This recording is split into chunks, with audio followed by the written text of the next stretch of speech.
बंद से वृंदावन आए, इनका नाम था श्री छबील दास जी। इनको तांबुली कहते थे सब, क्योंकि इनका काम क्या था? बीड़ी बनाना, तांबुल पत्र आदि सब समेट करके और बीड़ी बनाकर। अच्छा, पूरे जहां कहीं भी रस भाव से ठाकुर जी की सेवा होती है, अनेक स्थानों पर महाराज जी बीड़ा का भोग लगता। पर हमारे वृंदावन में बीड़ी का भोग लग, बीड़ी छोटी छोटी। क्यों? मन में भावे नेक नेक से लाला लाली है, इतनी बड़ी बीड़ा बना दो, कहां खाएंगे वाकू? नेक नेक से बीड़ी बनाओ, छोटी छोटी बीड़ी बने।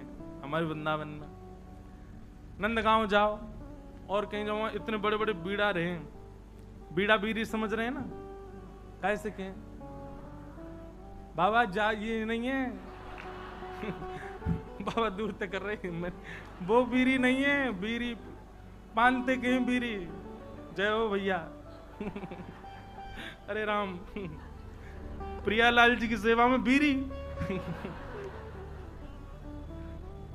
बढ़िया भैया, मैंने पूछ ली। पान की जो सेवा रे बात बीड़ी के हैं, और बीड़ा के वो बड़ो रे, छोटी रे वो बीड़ी। तो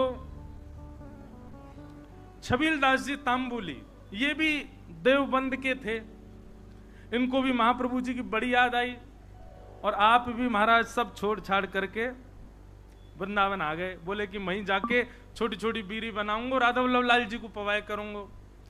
आए, आकर के महाप्रभु जी के चरणों में प्रणाम किया, और प्रणाम करके कहा मुझे सेवा प्रदान करो। बहुत ध्यान से सुनना सब लोग।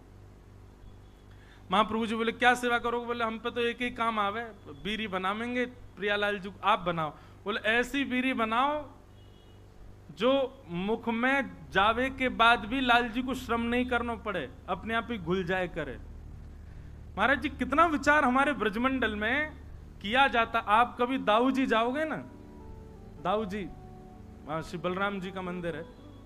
महाराज जी दाऊ जी में शाम को जब ठाकुर जी का, दाऊ जी का प्रसाद बनता है, इतनी छोटी छोटी पूड़ी बनती हैं।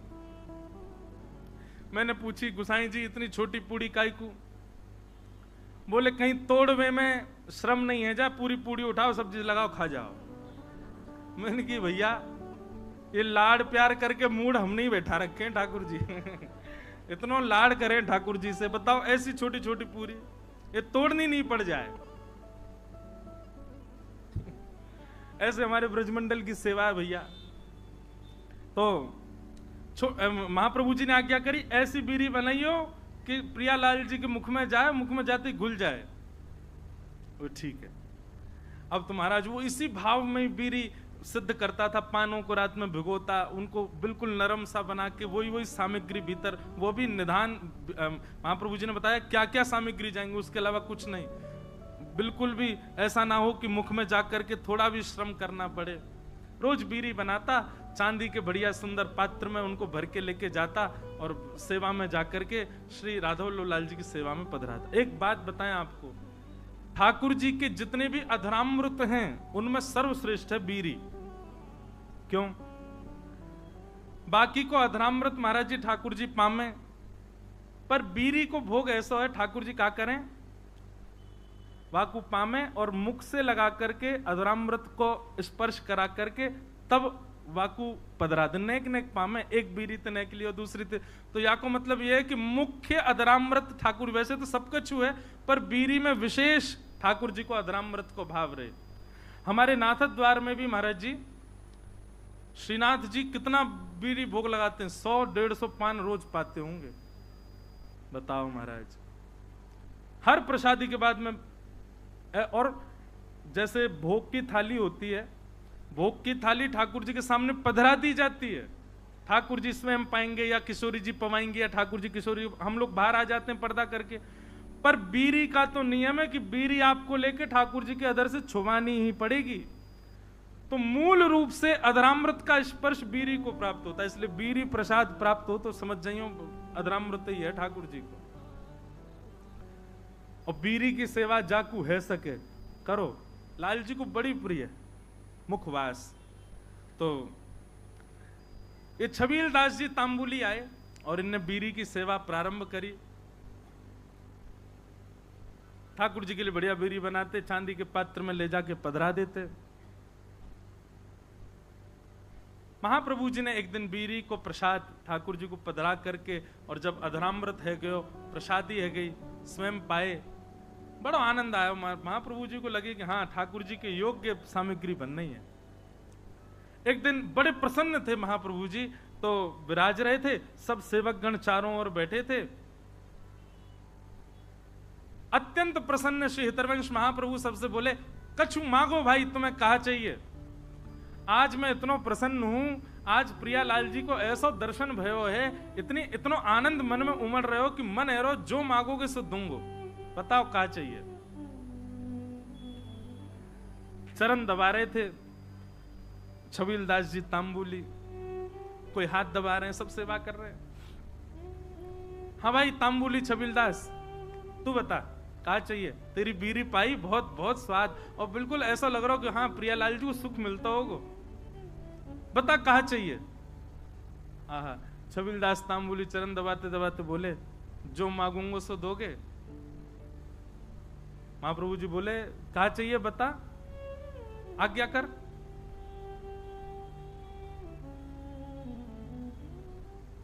सावधानी से सुनो, बता कहा चाहिए।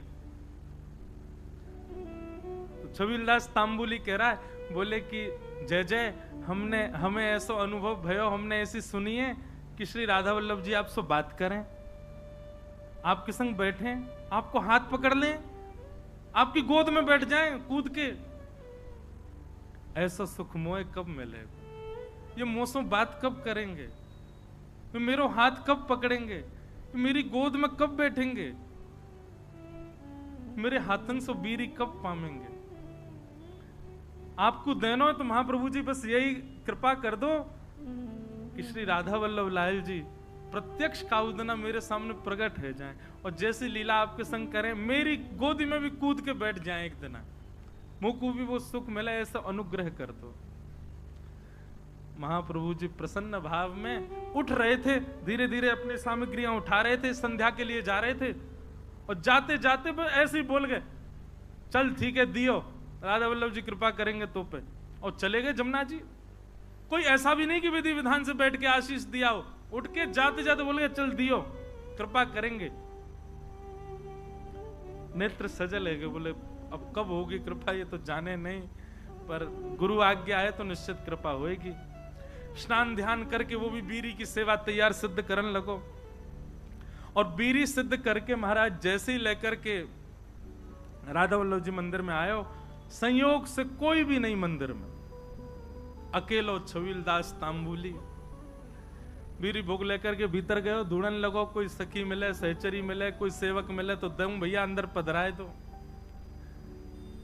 जैसे ही समीप गयो तभी कहा, देखो युगल सरकार, दोनों एक दूसरे गले में गलवैया डाले, अपनी एक एक कमर पे हाथ धरे, और मंद मंद मुस्कुराते भय अपने एक दूसरे के प्रति ऐसे शीश झुकाए करके, और वह तांबुली को देख करके और मंद मंद मुस्कुरा रहे हैं, और मंद मंद मुस्कुरा करके श्री जी इशारों कर रही हैं, इतकुआ अब तुम। अच्छा एक बात, हाँ वो तो बताना भूल ही गया मैं, जब उसने महाराज जी महाप्रभु जी से यह आज्ञा मांगी कि आप ऐसा अनुग्रह करो कि प्रियालाल जी मुझको प्रत्यक्ष दिखें, तब महाप्रभु जी कह में सह पाएगा उनके स्वरूप को।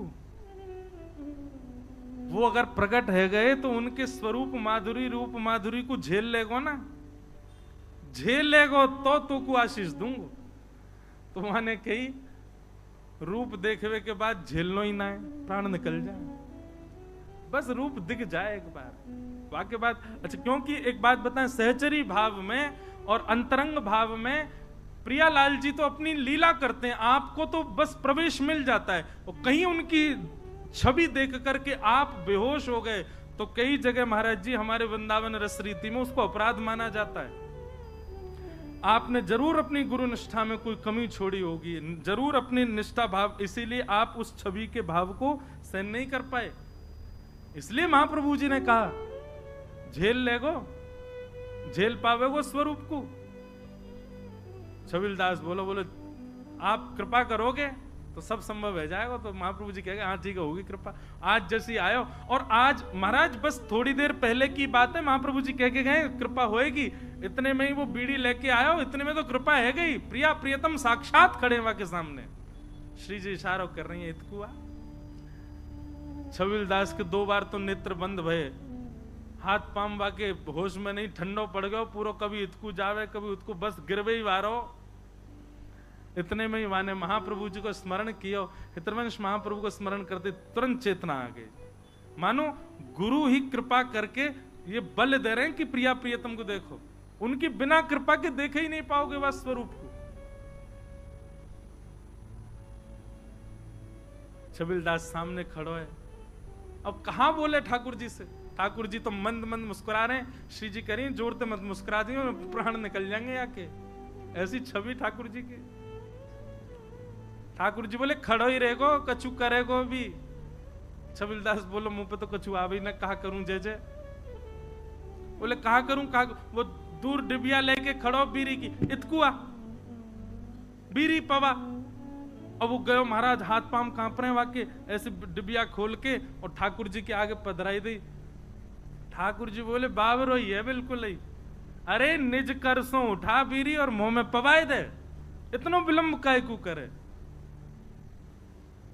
जैसी बीरी उठाए करके ठाकुर जी के सन्मुख करी। ठाकुर जी इशारों के नहीं, पहले श्री जी को पवा। श्री जी ने बीच में से बीरी आधी तोड़ करके मुख में लाई। बोले अब अधरामृत मुंह को पवा। जैसे ही पवायो महाराज, वो छवि निहार करके कौन सुध में रह सके। बस वहीं वह छवि को देखतो प्रिया प्रियतम लीला कर रहे हैं। अद्भुत छवि को दर्शन करते करते छबीलदास तांबुली ने वहीं प्राण त्याग दिए, ठाकुर जी में विलीन है गए। बोलो श्री राधा वल्लभ लाल की। क्या समझ में आई बात। भजन के प्रताप से, आपके भाव के प्रताप से कभी प्रिया प्रियतम दिख भी गए तो देखवे की सामर्थ्य और वास में कहा करनो, ये सामर्थ्य भी गुरु प्रदान करेंगे। ये हमारी गुरु शरणागति लो भैया। गुरु आज्ञा के बिना या गुरु कृपा के बिना प्रिया प्रियतम दिख गए तो हम झेले ही नहीं पाएंगे। और फिर क्या फायदा वास स्वरूप को देखवे को, जाके काजे हमने सब कुछ चुकियो, वही के प्रति हमारा भाव नहीं रह पाया। ऐसे श्री हितवंश महाप्रभु ने कृपा करके दर्शन कराए। जय जय राधा वल्लभ हित हरिवंश, जय जय राधा